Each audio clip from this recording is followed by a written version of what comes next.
le débat sur les orientations budgétaires. Je voudrais redire à mon tour l'importance de comprimer le fonctionnement en effet pour pouvoir garantir l'investissement.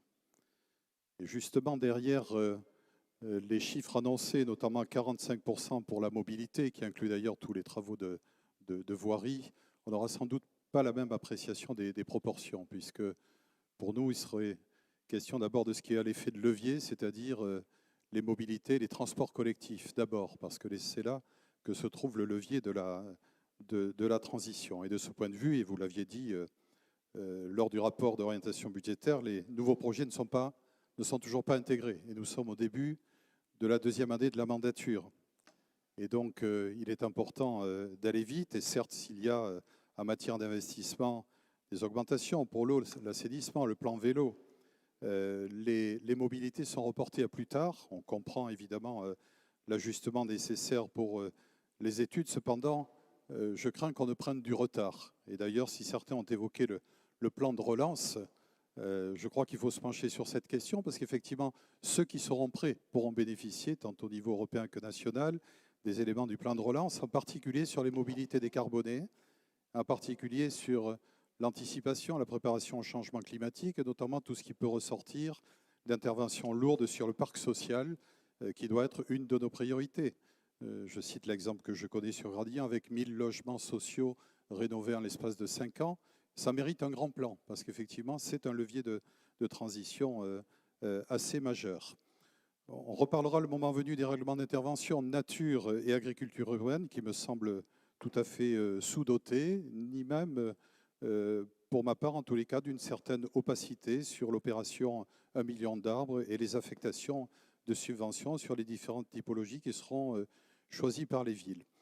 J'ai fait une remarque au premier vice-président lors de la conférence des maires, parce que je salue la plume de celui qui fait les notes de synthèse en introduction des délibérations, qui parle beaucoup d'une mise en récit. Alors, mise en récit, nous ne sommes pas dans un exercice de fiction, il y a de très bons salons littéraires pour ça, et celui de Gradient en est un exemple, mais de la mise en récit à la mise en acte, il y a un pas qu'il faudrait franchir de manière rapide. Je crois que nous n'avons pas la même conception de la sobriété. Il faut être sobre, évidemment, dans l'utilisation des finances publiques, dans l'utilisation des ressources, mais je pense que l'investissement, je voudrais le redire ici, n'est pas honteux. Non seulement il est le signe d'une confiance à l'avenir, mais en plus, l'investissement n'est pas une pénalité, c'est un enrichissement. Dès lors, évidemment, que l'on peut rembourser, qu'il est ciblé de matière vertueuse.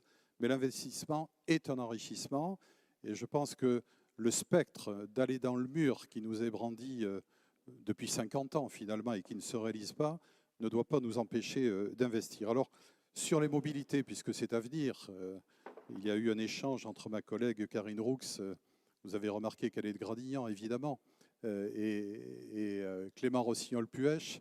Monsieur le vice-président, j'observe l'infléchissement de votre discours parce que vous êtes parti tambour battant avec le premier vice-président et le président au début de cette mandature, tambour battant, en annonçant clairement la fin de certains projets.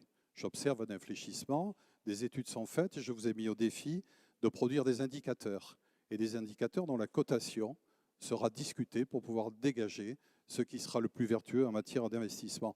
Et si j'ai parlé à l'instant de sobriété financière, c'est précisément pour dire que si à l'aune du montant des investissements, nous surcotons cet aspect-là, évidemment le débat sera vite fait, et j'espère que nous n'en arriverons pas à cette conclusion, parce que ce serait manifester une certaine défiance vis-à-vis de ce qui est aujourd'hui un effet de levier. Donc je vous prends au mot sur deux questions. Premièrement, l'équilibre territorial entre nos communes au sein de la métropole, et pas simplement à l'heure où nous parlons de coopération territoriale avec l'aire métropolitaine éloignée, mais avec les communes de la périphérie, l'équilibre territorial, et deuxièmement, des indicateurs qui soient clairs et lisibles, de façon à ce qu'on puisse ensemble dégager les priorités d'investissement.